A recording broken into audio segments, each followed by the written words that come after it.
देश में कोरोना की तीसरी लहर की आशंका जताई जा रही है और साथ में कोरोना के डेल्टा वेरिएंट तेजी से फैल रहा है। डेल्टा वेरिएंट के कारण ही भारत में कोरोना की दूसरी लहर आई और बड़ी संख्या में लोगों की मौतें भी हुई। हालांकि वैक्सीन को इस वेरिएंट के खिलाफ कारगर माना जा रहा है, लेकिन इसके बावजूद WHO का मानना है कि फुल वैक्सीनेशन के बाद भी लोगों को इंडोर स्पेस में मास्क लगाना जरूरी है।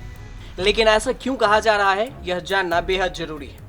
दरअसल जून के आखिरी दिनों में WHO ने सभी लोगों से हमेशा मास्क पहनकर रखने का सुझाव दिया। अब इसके बारे में कन्वर्जेशन ने कैलिफोर्निया यूनिवर्सिटी के फिजिशियन पीटर चीन हांग से बात की। उन्होंने भी WHO के सुझाव का समर्थन किया और कहा, इस बात के पुख्ता सबूत हैं कि जिस शख्स ने वैक्सीन के दोनों डोज ले ली उसे भी कोरोना हो सकता है।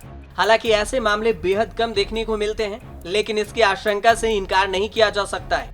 सिंगल डोज लेने के बाद संक्रमण होने के मामले ज्यादा हैं। वैक्सीन लगने के बाद भी कोरोना संक्रमित होने की संभावना है, भले ही यह बेहद कम हो। तो आपके जरिए दूसरे भी इससे संक्रमित हो सकते हैं। ऐसे में आपके मास्क लगाने से उन लोगों का बचाव होगा जिन्हें वैक्सीन नहीं लगी है।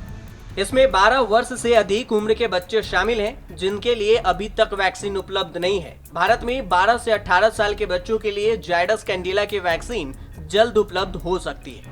बता दें कि वैक्सीन के बाद भी मास्क कितना जरूरी है, इस संदर्भ में भारत में हाल ही में हुई Indian council of medical research यानी ICMR की स्टडी को देखा जा सकता है। इसके मुताबिक वैक्सीन की एक डोज लगने के बाद कोरोना से संक्रमित हुए 677 लोगों में से 86% में डेल्टा वेरिएंट इन्फेक्शन पाया गया। डेल्टा प्लस और गामा जैसे कोरोना के नए वेरिएंट सामने आने के बाद संक्रमण का खतरा और भी बढ़ गया है। इन वेरिएंट्स में हुए म्यूटेशन के चलते ये ज्यादा संक्रामक हो गए हैं और शरीर के इम्यून सिस्टम से बचकर संक्रमण दर को बढ़ावा देना इनके लिए आसान हो गया है। ये वेरिएंट कोरोना संक्रमण में शरीर में बनी एंटीबॉडीज से भी बचकर निकल सकते हैं। तो वहीं WHO के मुताबिक वैक्सीन की दोनों डोज ले चुके लोगों को संक्रमण का कम खतरा रहता है, लेकिन यह खतरा क्षेत्रों के हिसाब से अलग अलग है।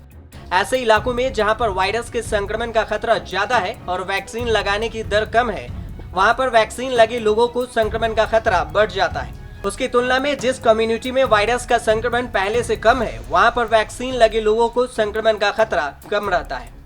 कोरोना की तीसरी लहर की आशंका है और वैक्सीन लगने के बाद भी सुरक्षा को लेकर सवाल उठ रहे हैं। ऐसे में मास्क लगाना और 2 गज दूरी का ध्यान रखना ना भूलें।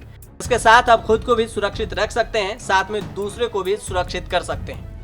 फिलहाल देश में अब तक 42 करोड़ 78 लाख से ज्यादा लोगों को कोरोना का टीका लग चुका है। आज लगातार तीसरे दिन जब कोरोना वायरस के मामले बीते 24 घंटे में 40,000 के बेंचमार्क से नीचे आए हैं।